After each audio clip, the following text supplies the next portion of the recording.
So Okay, my yeah. name's Pippa from the UK. I live in the county of Devon, so on the edge of beautiful Dartmoor. And I think it's probably coming up to a year of being a Method member. But I followed Mikkel for quite some time beforehand. So I feel like I've been part of this for some time. Yeah, we are so appreciative and happy that you are a Method member. You're so engaging, and I'm really excited to share your story today. So, I would love for us to think back to before joining the Method, when it came to consistently eating well for you on a daily basis. What was the biggest challenge or the frustration or even like the block that you were struggling with? And how long were you struggling with it? I think mostly, so yeah, I would consider that I've got a good knowledge of food and nutrition and um but I think sort of daily, just those sort of behaviors we've learned, maybe even from childhood and what have you. And certainly, I would say to kind of summarize that is that internal dialogue where we label foods good and bad or treats and that kind of thing. And I think that has a long-term detrimental effect on lots of other elements within your life because it's an unhealthy way of engaging with yourself. And I would say most of my adult life, I would, I just didn't have anyone to help bring all of my knowledge together. And so, meal times and food, it's very much been a sort of love-hate relationship, I would say, for many, many years. Mm.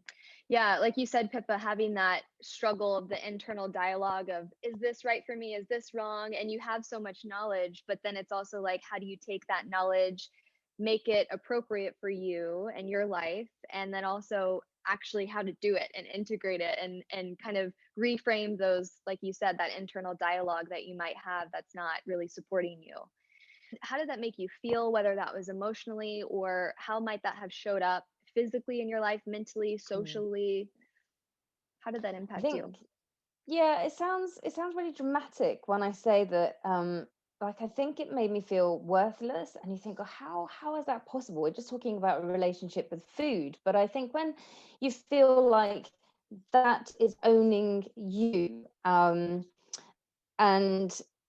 like it's a simple daily thing that we all do, and this idea that I'm not getting it right means that you're constantly failing at something. And when you feel like you're failing at something and not being your best self constantly, it kind of makes you feel like maybe you're out of control or lacking some sort of discipline, which is all really negative, really chips away at you and your confidence. And just in general, how that can kind of filter into other elements of your life. So it makes you feel um like on a back foot, I suppose, and like not in control. But very often that sort of feeling of worthlessness was there for Mm, years. mm.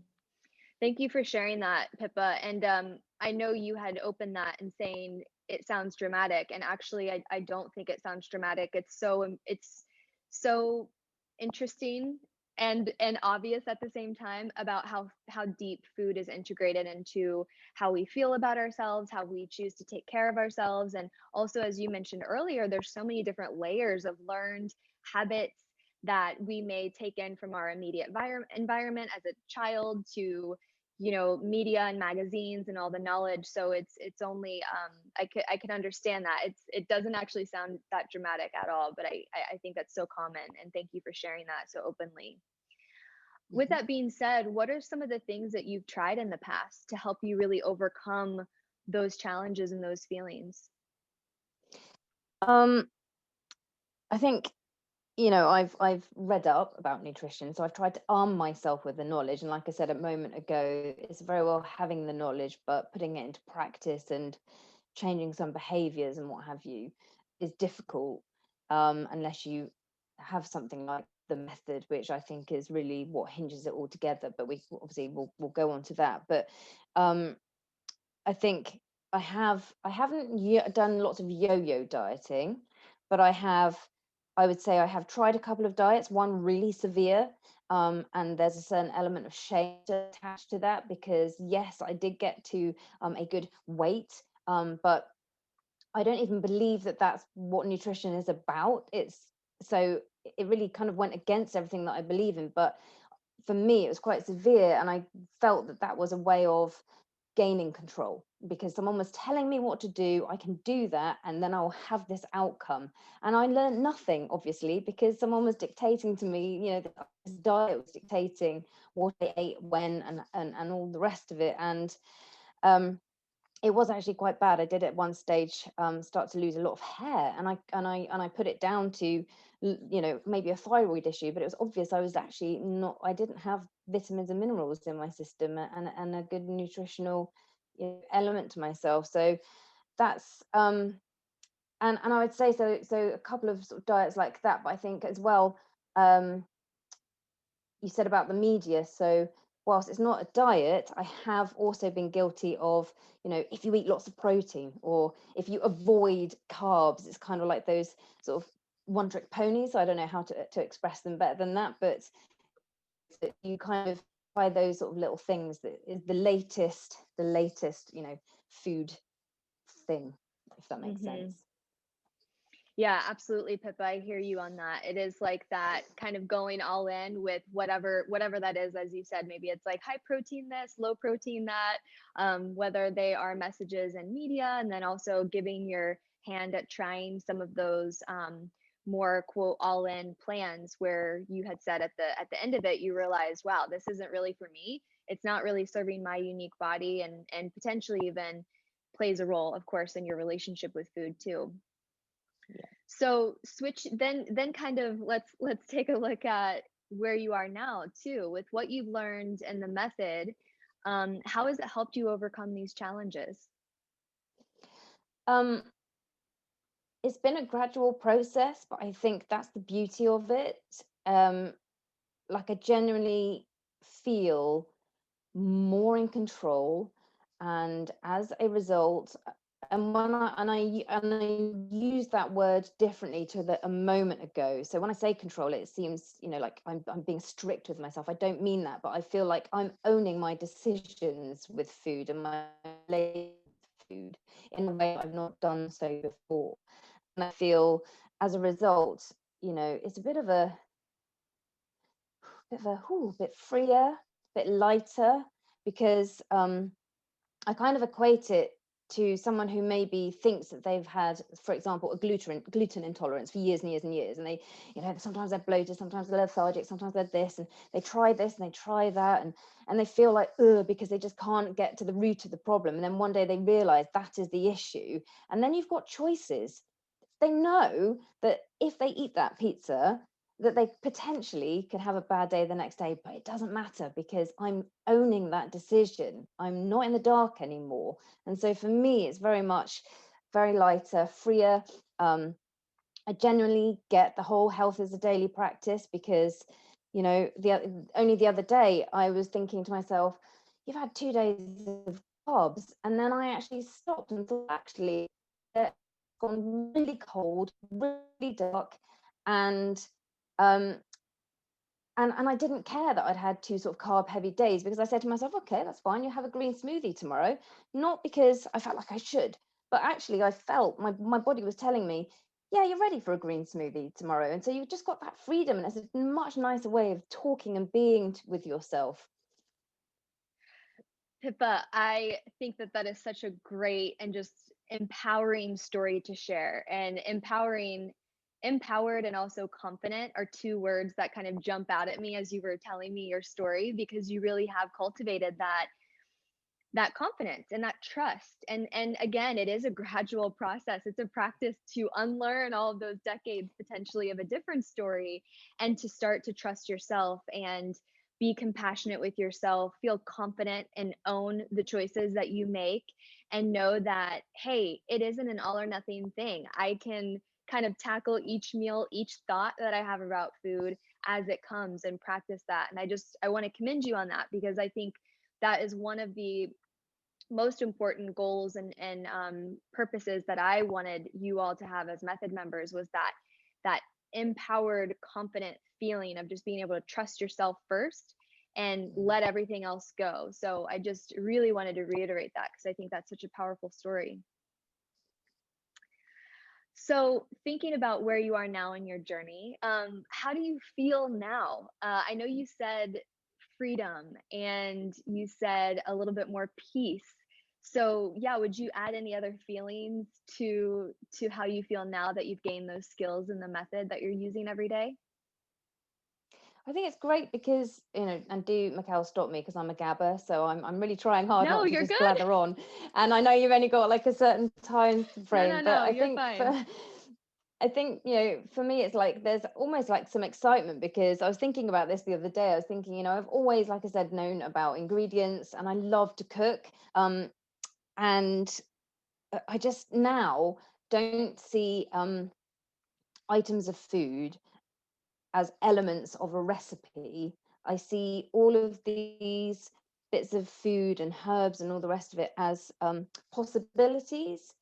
So I really can, shake things up and um, all the time just, I don't know, just it just feels like I've got a wealth of it's brought the loop together. So when I said that in the past, I'd have that knowledge and I haven't been able to bring it together, like I don't feel like I didn't feel like any of my learnings in the past have been a waste. So it's brought all that good stuff to the forefront and it's just brought it all together. Um, and I'm sharing recipes with friends and hints and tips. I made some soup the other day and a friend came and she had to sit outside because we're shielding COVID. This is a COVID world, for those that look at this in a year's time. And so I was like, do you want some soup? And she like I was at work so I couldn't actually chat to her. She's chatted to my other half and she said, yeah, she said the recipe, and it was, I didn't use a recipe. I really just baked some carrots that night or the night before when I was cooking dinner, and I whizzed them in my liquidizer with some water and some fresh ginger and a tin of lentils. It was done in 3 seconds, and I warmed it up in the saucepan. And I was just reflecting, thinking I would have gone like, ooh, before, like, yeah, carrots. I don't know, they're a bit carby, and okay, what, blah, blah, blah, and just that little element of doubt. Now I'm like, they're all possibilities, all this food, all these resources, and I'm owning it. So it's quite exciting. I I'm smiling over here as you're sharing that story because it's so exciting. I feel your excitement and having that, like you said, that new lens of possibility and trying new things, experimenting with it. Also, even trust that skill of trusting yourself is even going into the kitchen, quite literally, where you're trusting yourself of, hey, I'm just going to put all these great ingredients in the blender, make a soup, and not really have to, in addition to that, not really think about food as just a macronutrient. Obviously, we learn and apply the foundational five, and that's such a great framework. And also, we talk about, hey, food is also the nourishment. So, what else outside of starchy carbohydrates does this carrot contain? And so I think that that is such a great practice that you're doing, and I commend you on that. It's a So mindset change. Sorry, I just yeah, because like in the past I'd have gone, "Oh, okay, you've had some carby soup for lunch, so you can't have carbs in the evening." So I don't say things like that now. I say, actually, what else do I need today? And it's a very different way of thinking. So that evening we had roasted vegetables that were things like peppers and that kind of thing. So I got the balance in the day rather than trying to get everything right in each meal. It was just across the day, the balance was there. And it was a different way of going about it, not you can't have or you must not. It was what do you need to get that balance today? It's so different. yes, it's such an empowering reframe of your mindset of the question, the perspective lens change. So I think you've done such a great job of really embodying those tools that we teach in the method too, which is checking in ultimately and also reframing your mindset. And what a powerful Mhm. transformation. So, Pippa, if you had to summarize in 30 seconds what you were experiencing before joining the method and where you are now after, how would you say it? That, well, I would say that I was floundering in the dark, and now I feel like I'm much more in the light, much more much kinder to myself, much more knowledgeable. The the nutritional 5, is a bedrock of my nutrition now. It's such a simple, easy win. Um, and I don't think I've mentioned enough about the actual program, but yeah, that's that to sum up before and now. I would say floundering in the dark to feeling empowered and much more literally in the light right now, as a result of being in the method. That's amazing, Pippa. Thank you so much for sharing that. And my last question for you is, let's say, going back to before you were actually hitting, yes, I'm committing to my health and I'm going to join the method and do this work on myself. If you if you were to talk to somebody who is maybe a potential new method member and they're a little hesitant, Mm. they, like you, have Mhm. had decades of diet talk and or just a lot of the mindset issues that we were talking about and challenges around food that we were talking about, what would you say to them to put them at ease, or again, if they are experiencing any hesitation? I would say that the financial factor was an element that made me, oh, shall I, shan't I, shall I, shan't I? But I just thought, actually, this is a year-long program, so you boil that down, and it's pennies. And what I would say is, it's completely genuine, and for me, that means more than anything. It's not a diet. It's not someone trying to max out on people who have issues with food. It really is about giving you the tools, guiding you through gently. There's a massive things within the method that can help. You've got other members, you've got so many resources. I think it's really key that people maybe understand that no matter where you are in the journey. So I've said that food has been a thing for me that I've always enjoyed. I love recipes and cooking, and a lot of people haven't got that, but that doesn't matter, because what's so incredible about the method is it arms you no matter where your like starting point is. So it's, it really means that you are tailoring this to suit yourself, and there won't be anything, and I haven't been paid to say this, but I genuinely don't think you would find anything that would do this for you other than the method, because it really is, governed, it's run by people who genuinely care. There's some fantastic tips like the nutritional 5. You get to learn how to listen to your body and honor yourself. The stop, drop, and ask. There's so many little bits and pieces that you start to use in your daily life that make a massive impact. And actually, you won't necessarily recognize the changes straight away. It's very, I think it's a bit of a slow burn, but trust the process, trust yourself, and you just won't regret it. Wow, Pippa, thank you so much for sharing that, for sharing your story and again, like just your kind words, and I'm so grateful to have you as part of this incredible community and really excited for everything that you've done this year and onward, right? Because it is a journey and um you will still continue on. So I'm just really grateful that you took the time to share your story. I really appreciate it.